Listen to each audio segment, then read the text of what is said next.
আসসালামু আলাইকুম ওয়া রাহমাতুল্লাহি ওয়া বারাকাতুহু। আমাদের এই ভিডিওটা করা ছিল ঈদের পরের দিন, কিন্তু ব্যস্ততার কারণে আপনাদের মাঝে এই ভিডিওটা আমি তুলে ধরতে পারি নাই। তাই চিন্তা করলাম আজ এই ভিডিওটা আপনাদের মাঝে শেয়ার করি, তাই আপনাদের মাঝে নিয়ে আসলাম। যদিও এই ভিডিওটা অনেক দিন আগে করা ছিল, আজ নিয়ে আসার কারণ যে এই ভিডিও থেকে আপনাদের বিভিন্ন পরামর্শ আমাকে দিয়ে ধন্য করবেন, এই আশা রেখেই আমি ভিডিওটা নিয়ে এসেছি। আমি একজন কৃষি ঘরের সন্তান। আমার বাপ কৃষক। আমার ছোটোবেলা থেকে এই কৃষি সম্পর্কে টুকটাক কিছু ধারণা আমি রেখেছি। যদিও আমি পড়ালেখার সুবাদে আমি ফরিদপুরে বাহিরে ছিলাম, চট্টগ্রামে ছিলাম, ঢাকায় আছি। তার মাঝে আমি আমার বাবার কাজের হেল্প করার জন্য বিভিন্ন সময় আমি তার পাশে যেয়ে দাঁড়াই, কারণ কৃষি কাজ আমারও ভালো লাগে।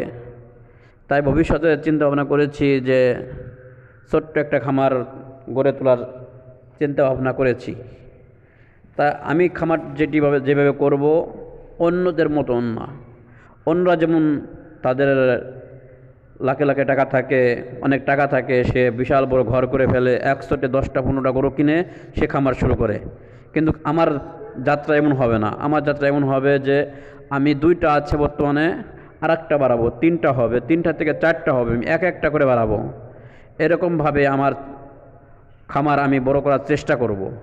আমার অত টাকাও নাই, বা আমি ওরকম একসাথে গরু কেনার মতন আমার সমর্থনও নেই। যার কারণে আমি একটি একটি করে বাড়াইয়ে ইনশাল্লাহ আমার খামারকে বড় করার আমার চিন্তা চেতনা নিয়েই আমি ইনশাল্লাহ সামনের পথ অগ্রসর হব।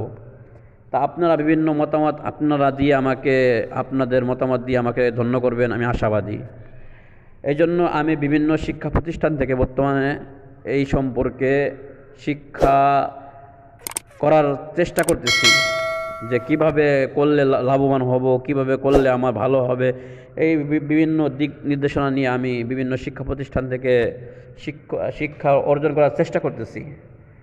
কারণ আমি যখন ফরিদপুরে বাইরে থাকি, আমার বাবা যখন অসুস্থ হয়ে পড়ে, তখন আমার কাছে খুব খারাপ লাগে যে এইটা আমি ভাষায় প্রকাশ করতে পারি না। এই জন্য সবসময়ের জন্য যদি আমার বাবার পাশে থাকি, তাহলে আমার বাবা অনেকটাই ভালো হবে, অনেকটাই সুস্থতা বোধ করবে। এই জন্যই আমি সিদ্ধান্ত নিয়েছি যে আমি দেশে যাই ইনশাল্লাহ অতি অবিলম্বে একটা গরুর ফার্ম করার চিন্তা ভাবনা করেছি। এই জন্য আপনারা সকলেই আপনাদের মতামত দিয়ে আমাকে ধন্য করবেন, যে কীভাবে করলে ভালো হবে। আপনারা আপনাদের মতামত আমাদেরকে জানাইতে পারবেন। ইনশাল্লাহ আপনাদের কাছ থেকে মতামত নিয়েই ইনশাল্লাহ আমি আমার গরুর ফার্মের কাজ অতি অবিলম্বেই শুরু করব। আর কে কোন জায়গা থেকে আমাদের ভিডিওটা দেখেছেন, আমাদের এই ভিডিওটা কে কোন জায়গাতে দেখেছেন, আপনাদের মতামত আমাদেরকে জানাবেন। আর সকলেই আমাদের জন্য দোয়া করবেন। ইনশাল্লাহ আপনাদের দোয়া এবং শুভকামনা নিয়ে আমি সামনের পথ আমার চলা সহজ হোক, এই আশা ব্যক্ত করেই আজকে এই মতন এই ভিডিও থেকে বিদায় নিতেছি। সবাই ভালো থাকবেন, সুস্থ থাকবেন। আসসালামু আলাইকুম ওয়া রাহমাতুল্লাহি ওয়া বারাকাতুহু।